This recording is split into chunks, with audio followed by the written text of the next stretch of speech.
how might Opelika pursue both large job creation projects, such as suppliers for Kia, and at the same time support small businesses? How do we find the right balance between doing those things, both of those things, really well? Well, I think you use the right term, the right balance, and they've got to contribute to, whatever you find to bring in here, they got to contribute to, the overall plan. But of course, that falls under the purview of the Economic Development Office, which I'm very proud of. I think they do a fantastic job out recruiting industries. And one thing I just learned about was something called a SEEDS grant. That's SEEDS. And that is it has something to do with site development up in our northeast part. They got a $750,000 grant, which will be matched by the city, which is going to, I think, be an enticement for future industries to come in. There's also what's called, what is that called? It's called an opportunity zone. Yes, an opportunity zone. The governor created 123 opportunity zones around the state. Opelika's is at the intersection of Highway 280 and Veterans Parkway. And that is 123 acres, I think, that's intended for an information and technology center. And there are enticements, if you will, or things that will attract small industry, I guess you would call them, into that area. It has yet to be constructed, and I'm not real sure about what the construction plans are. There's just, a vacant land there now. But that's encouraging. So far as small business, that's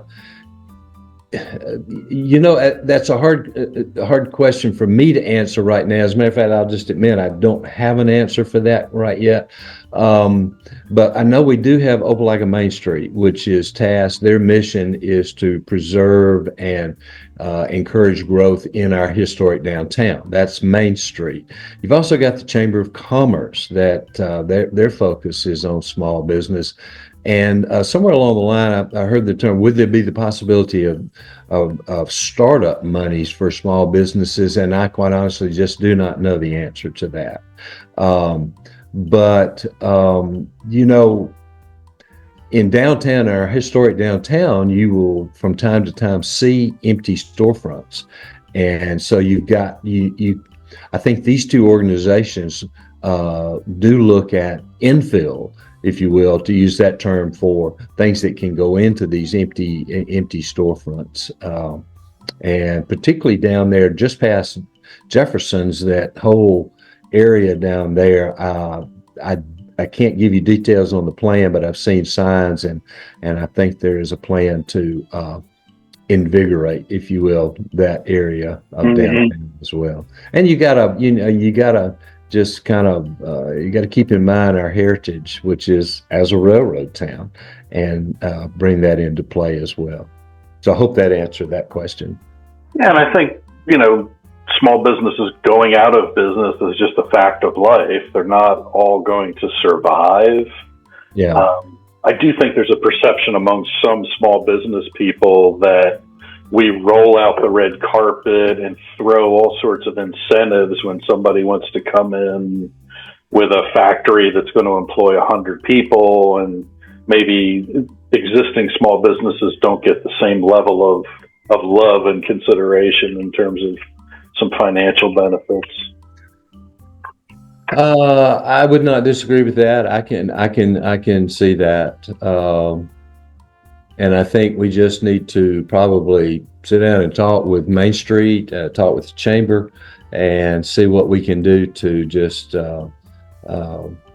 as you say, show a little bit more love and appreciation for what they're doing for our economy. Because, any business, whether it's large or small, is going to create jobs.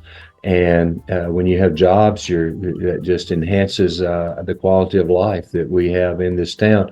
And our quality of life here is much, much better than a lot of other communities. So, I think. Yeah, absolutely. No doubt Yeah. about that. If you could change one thing about Opelika, what would it be? We're going to give you the magic wand here. Second Avenue. Mm.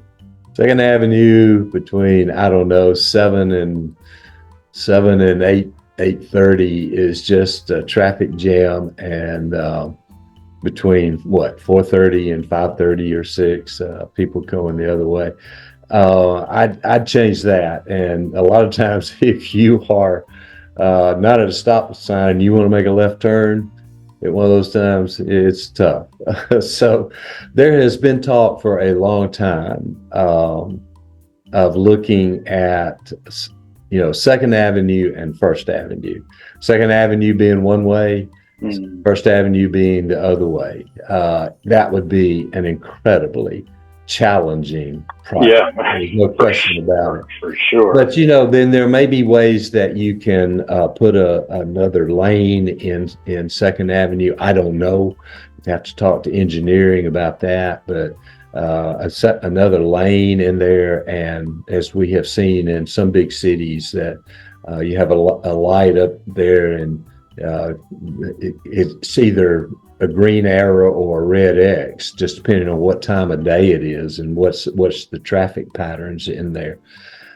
Second Avenue, close to where I live, Rocky Brook Road. There's folks just fly up and down there. I'm not with this, and I've had complaints about people. We can't even check our mailbox like that. But the other thing that I've always had an interest in is our gateways, and I think it just needs to be inviting.